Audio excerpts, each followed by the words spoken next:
Yo, chaps, in the making. I am back again, and I've been watching the last video back, and I kind of noticed it was lacking in energy and volume. So hopefully, in this one, we'll have more of both. And this time, I'm going to be looking at what could be described as the gateway drug to manga. So come on, come ditch class and read some Yotsuba behind the bike sheds with me. I told these guys you were cool. Alright, so picture this.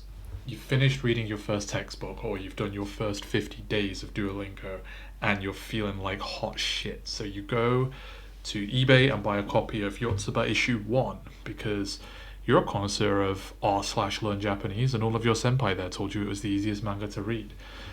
Yeah.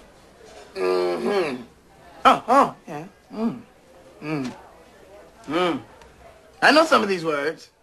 But then around 10 pages in, there's this slow wave of realization that you fucked up.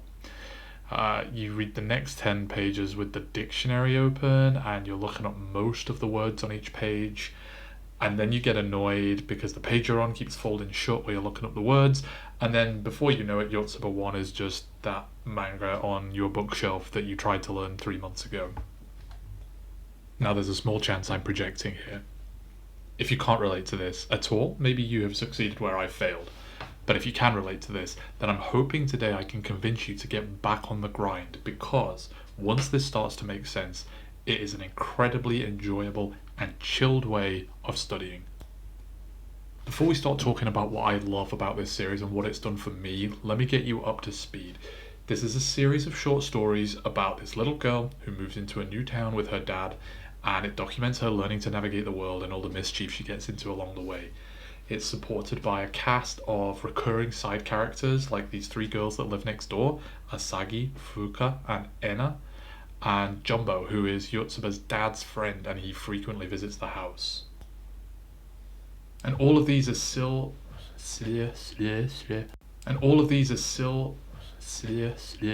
these are slice of life stories. Like, they set a perfect stage for acquiring the language. The subject of the conversation is often food or household items, outings, relationships. Just take a look at some of the chapters here that will illustrate it. Yotsuba and moving, Yotsuba and television, Yotsuba and shopping, Yotsuba and cake, Yotsuba and swimming pool. All of these are simple, self-contained narratives. Now contrast that with the opening arc of something like Naruto, which is a story of the history of ninjas and giant 9-tailed foxes and the lineage of the Hokage and secret jutsu techniques. It's a very cool story, and it's not one of the most popular manga in the world for no reason. But if you're picking up manga for the first time, picking up something slice of life is just going to give you better opportunities to understand natural, real conversation and words that you already know. And this is coupled with some other nice stuff as well, like the inclusion of furigana. But let's get on to the best stuff, right? Here is the genius part that most people don't think about. Yotsuba is 5 years old. Like, she doesn't know things, she's a kid. And when she doesn't know things, the adults around her explain it to her like she's 5. Because she's 5. So they're explaining it to you like you're 5. Let me show you what I mean. There's a scene here in chapter 3 where Yotsuba encounters the phrase Chikyu ondanka, which means global warming. That is not a beginner vocabulary by any stretch, but have a look what happens right here. できるだけクラは使わないようにしてるの。気温暖化って知ってる？クーラーを使うと地球が熱くなって今日の氷が溶けて島が沈んじゃったり。You see what just happened there? You learned a complex word through context and simple explanations in your target language. The choice of vocab is perfect. Even if you're a beginner, you should at least know this first bit here. Kura o tsukau to, if you use a cooler, when you use a cooler. But even if you don't know the rest, you can pick it apart with a little bit of thought. It gets hot. Then what happens? The ice caps melt.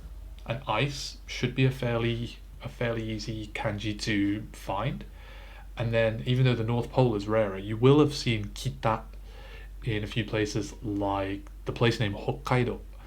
And even if you don't know tokeru, What else could it be, right? What else is the ice on the North Pole going to do when the world gets hot? So you've just learned that word as well, tokeru. And here's where it gets even better. Later on in chapter 5, Yotsuba is talking to Asagi, the older sister that lives next door, and this little interaction happens. Yotsuba sees her using the AC and she says, アサギ、クーラーを止める。地球の敵だった。 and you can see here she's trying to remember the word that she learned with you earlier on in chapter 3. She's saying, 地球温暖化。 and then Asagi replies on the next page, だからクーラーで地球を冷やしているのよ. And this, to me, is just such a perfect interaction for learning because it's combined an explanation in your target language with spaced repetition of the vocab and a joke that's going to help you cement it. Learning something where you are laughing at the same time is obviously going to help you remember it more than if it was just another flashcard in another bank of words that you were grinding on Anki. And now I've gassed this up quite a lot, so we need to take a quick reality check for the sake of me having a balanced and nuanced opinion, because this will still probably feel difficult, because it is in fact difficult. You are technically, at this point, in the end game of language learning. You are reading content that was designed solely for native speakers of Japanese, and it is by no means the most challenging material, but it is not trying to pander to you, a native English speaker. Duolingo, textbooks, everything prior to this was written so your monolingual beta squirrel brain can have a fighting chance at understanding it. It wants to be understood by foreigners. The writer here does not give a shit about you. So every time you understand something, it's a win. It's a big deal. Right, so where was I? We discussed how beneficial it is to be spoken to as if you're 5 years old, but let's look at the other side of that and see how you can benefit from seeing a 5-year-old talk to adults. It's not because you're likely to ever speak like that yourself, but it's because it's a good way to pick up vocab. Again, specifically, when Yotsuba wants something, there's no preamble, there's no observation of politeness level, just the thing that she wants. Alright, have a look at what I've just put up on the screen, and if I was to task you to use this passage to infer what the word push was in Japanese, it would take you a while. Well, it would take me a while. If it doesn't, good for you, you dork. But all the other cool kids like me would agree that a panel like this is much easier. I mean, that's it. That's the word learned now. One panel, one word, bosh. Assuming this is one of your first manga, then this is an effective way to acquire vocab terms. There is an academic term for this called comprehensible input, which describes this quite well. The theory being that if the subject material is too easy or too difficult, you aren't actually learning anything, and there is a sweet spot for acquiring the language that sits just above the level that you are currently at. Which is why, even though you can see some anecdotal testimony online of like, here's how I got fluent by watching anime, here and there, usually it's a clickbait headline, and the real story is that it was paired with excessive intentional study. That, or they are overestimating their ability, or straight up bullshitting you. So all that's left for me to do now is give you a couple of tips that I've picked up over the last few years that are going to help make this work for you and be a productive way of studying in an enjoyable way. The first one is, if you're reading this digitally, PDF copies or on your phone or whatever, most modern Android devices and quite possibly iPhone, I haven't owned one for over a decade, have a circle to search feature, or the iOS equivalent. You literally just circle the text that you don't know and there's the translation on the screen. It is a game changer, and no more typing kanji into a dictionary or looking things up on Google Translate like a caveman. Now obviously physical copies are a different story, okay? You can't just circle to search, and I prefer having a physical copy. I know some people prefer having digital. I prefer physical when I can. When I don't know a word, what I've been doing recently is just taking out my phone, opening GPT, and having a voice call just laying around on the side, and when I don't know a word, I just speak out loud to it. I just say, what does this word mean right here? Most of the time when there's an unknown word, it has furigana with it. And this feels more natural. It feels like a more natural way to look things up, like you've got a little study buddy sitting next to you.